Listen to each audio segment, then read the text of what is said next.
এক বাদশার একটি বাগান ছিল এবং সেটা ছিল অনেক বড় এবং বিভিন্ন স্তর বিশিষ্ট। বাদশাহ একজন লোককে ডাকলেন এবং তার হাতে একটি ঝুড়ি দিয়ে বললেন, আমার এই বাগানে যাও এবং ঝুড়ি বোঝাই করে নানা রকমের ফল মূল নিয়ে এসো। তুমি ঝুড়ি ভর্তি ফল আনতে পারলে আমি তোমাকে পুরস্কৃত করব, কিন্তু শর্ত হলো বাগানের যেই অংশ তুমি পার করবে সেখানে তুমি পুনরায় আর যেতে পারবে না। লোকটি ভাবলো এই আর কি কঠিন কাজ। সে এক দরজা দিয়ে বাগানের ভিতর প্রবেশ করলো এবং সে দেখতে পারলো বাগানের ভিতর অনেক রকমের ফলমূল ভরে আছে।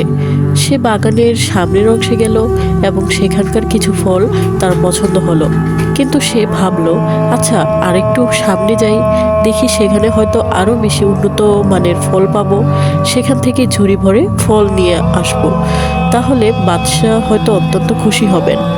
এটা সেটা ভেবে সে আরও সামনের দিকে এগোতে লাগলো এবং এবারও সে আরও অনেক ফল দেখতে পেল, কিন্তু সে আবারও ভাবলো আরও সামনের দিকে যাই, সেখান থেকেই এবার ঝুড়ি ভরে ফল নিয়ে নিব।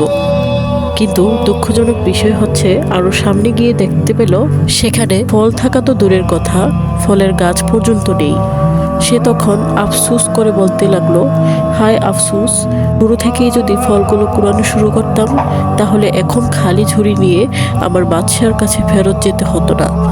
তো প্রিয় দর্শক, এই ঘটনাটি আমাদেরকে এটাই শিক্ষা দেয় যে আমরা আজ নামাজ পড়ব, কাল নামাজ পড়ব, এটা ভেবে ভেবে বসে থাকি এবং একটা সময় কোন পর্যায়ে কখন জানি মালাকুল মাউত আমাদের সামনে হাজির হয়ে যায়, আমাদের জীবনের নির্ধারিত সময়গুলো শেষ হয়ে যায়, সে সম্পর্কে আমরা একদমই অবগত নই।